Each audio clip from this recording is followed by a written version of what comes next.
Hey folks, Tristan back with another video, and in this video I am doing a follow-up and long-term review of this microphone. This is the Electro Voice RE20 microphone, and I have reviewed it in the past many years ago, but I thought I would do a long-term review of it and sort of a follow-up, because in my prior review video of this microphone I was using kind of a cheap preamp, and I think that the audio quality, even though it sounded great, and I demonstrated that in the video, the audio quality wasn't really up to par because of the cheap preamp. There was some preamp noise on that video. So because I was just going directly from the microphone into a camcorder, and the camcorder had kind of cheap, preamps, whereas what I'm using now for a preamp is a nice USB audio interface. It's the Motu M2 audio interface, and so it's a much better quality device and preamp. So I've got the microphone plugged via XLR directly into the Motu M2, and of course the Motu M2 unit is then acting as the ADC, and it's going directly into my Mac via USB-C. And then the other thing too is that in the subsequent years, Electro Voice has actually come out with a black version of this microphone too. So some people think that looks pretty attractive, the black version.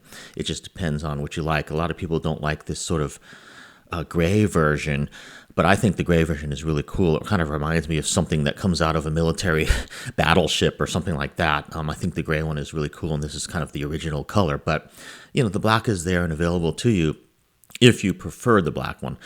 So that's the other sort of update, but they didn't change the microphone in any way other than just releasing a black one since my last review. So check the description or little thing on the left here for my prior review and sort of audio of this microphone. But this video is really an update to that. So anyway, this is my favorite microphone of all time for especially my voice, but also a lot of other people like this microphone too because it makes their voice sound really good. And it is one of the few microphones that I have found that actually does not require any further EQ on my voice. So you're listening to the raw audio right now. No EQ, no adjustments or anything other than the right levels. So, no compression, no EQ, no limiter, no nothing. This is the microphone just stock, and I think that it doesn't even require any EQ. It just sounds great out of the box. That's one of the reasons why I think a lot of people like this microphone. This microphone just sounds great on all voices. It's a great vocal microphone. A lot of broadcasters use it. It's probably the most popular microphone in radio, like NPR, sports newscasters and things like that. Sports people, newscasters, things like that, people like that, use this microphone a lot in the industry. And then also a lot of vocalists use this. As I've posted in my prior review video, Stevie Wonder has recorded with this microphone. Radiohead, Tom York has recorded with this microphone, and just countless others. It is built like a tank. It weighs something like almost 2 pounds or maybe 1.5 pounds, so it's very heavy. I just have it mounted on a tabletop stand right here, as you can see. And I'll post links for both the microphone and this stand in the description field. But I like this stand because I don't have a monitor arm because I don't have it set up permanently here at this location. But, if you have a home studio or a dedicated room where you can set up a home studio, you might want to consider getting something a little bit more permanent in the form of like a monitor arm or something like that. But for me, this tabletop stand works pretty well. I'm talking to it a little bit off axis, which is how you want to use this microphone so that you're not getting a lot of plosives like the P's, into it. However, I can say that this has a built-in sort of foam protection. So as you notice, I'm not using any kind of foam windscreen or anything like that. And that's because the microphone has that built in. It's like inside of it. You don't necessarily need that, especially if you're using the right angle. And if you talk on it kind of like this and you go pa pa pa pa pa, please pa pa, you can kind of make it a little bit plosive, which is not that good of a sound. But if you talk on it a little bit off axis or not all the way to the side like this, that would not be right because it's not really designed for that. It's got a cardioid pickup pattern, and it sounds best, from the front. You want to talk across the front of it.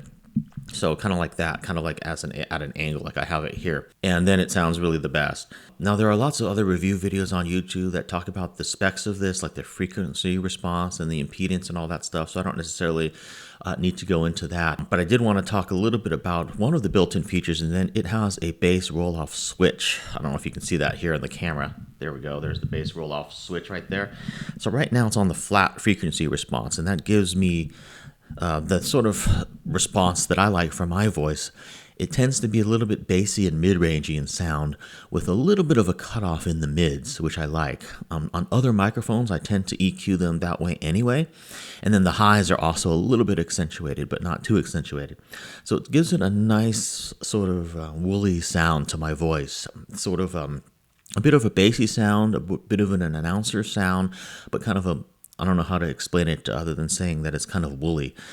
Some people have a bassy voice already, or if you're in an environment where you want to eliminate some handling noise, like maybe you're hand holding the mic, or maybe you've got an air conditioner in the room or something like that, and you just want to eliminate some of the room noise, then you can flip this switch off, this bass roll-off switch. So let me switch that on. So now I've got the bass roll-off switch on, and you can probably tell listening to my voice and comparing that it's a little bit less bassy, and so that kind of rolls off some of the lower bass. Some people may actually prefer this sound for their voice. It just depends on what you prefer for your voice. In my opinion, it doesn't actually change your voice that much having that switch on, and it does reduce, again, some of the wind noise, and having it on will reduce some of the noise, like bass rumbles or like air conditioner noise and things like that. Or it might just give your voice a different kind of sound that you may prefer. So it just really depends, and you'll probably want to experiment with that. So let me turn it back to the normal setting without the bass roll-off switch on. And there we go. We're back to the normal flat setting with probably a little bit more of a bassy sound. So I really like that they have this built-in switch. It's really kind of cool and nice. But again, I find that I don't have to EQ this microphone at all for it to sound great on my voice. And this microphone already has very good rejection of external noises. It doesn't pick up a lot of background noise. The room I'm in right now happens to be a very echoey room. I don't really have any room treatment in this room at all. And I can get a very professional sound with this microphone without any room treatment. So that's another reason why this microphone really excels. It rejects a lot of the external noise very, very well in the room. Now, I would say the nearest competitor to this microphone is the Shure SM7b. You've probably seen that microphone a lot on YouTube. It's a black microphone. It's pretty big, kind of like this one. That's a little bit cheaper. I think that retails for about $400, whereas this one retails for about $430 as of this video. So that Shure microphone is the nearest competitor to the Electro Voice RE20, but I prefer the RE20. I think the RE20 has a better sound for vocals. It's also a little bit hotter in terms of the level that it produces. In terms of the volume level and the levels, it still does take a kind of a high level on your preamp to drive this microphone, but it's a little bit better than the Shure SM7b. But if you're considering the Shure SM7b, I wouldn't buy that microphone. I would actually look to the Shure SM57 because it has the same capsule. So the Shure SM57 is almost the same microphone as the Shure SM7b, but the Shure SM57 is only like $100, whereas the Shure SM7, or I think SM7b for black, is like $400. Yet it's the same microphone capsule. So you can actually get the Shure SM57 to sound just like the SM7 by putting a foam windscreen on it and maybe doing a little bit of EQ. So that's my little tip for you if you're considering those microphones. But I think it doesn't compare to the Electro Voice RE20. I think the Electro Voice RE20 is just an excellent, excellent microphone. And in my YouTube channel, I don't use this microphone a lot. I use it for a lot of voiceovers and stuff like that. But oftentimes I will use a lavalier microphone just when I'm sort of behind the camera and moving around or something like that. But I do use this microphone for things like voiceovers, and if I'm on screen and you see the microphone like this, then obviously, I'm using it. But maybe I'll start using it a little bit more, and maybe I'll start doing more streaming or more sort of on-camera videos like this, especially now that I have the USB audio interface, the Motu M2, which I really like, and by the way, provides plenty of power for this microphone. I'm not peaking or anything, and I'm at about, I guess the mic preamp is kind of high at about 3.5 or 4 o'clock right now, and the maximum is like 6 o'clock, on the gain. But it has a very quiet gain. So in my experience, in my listen backs, I'm not getting a lot of preamp noise or anything like that.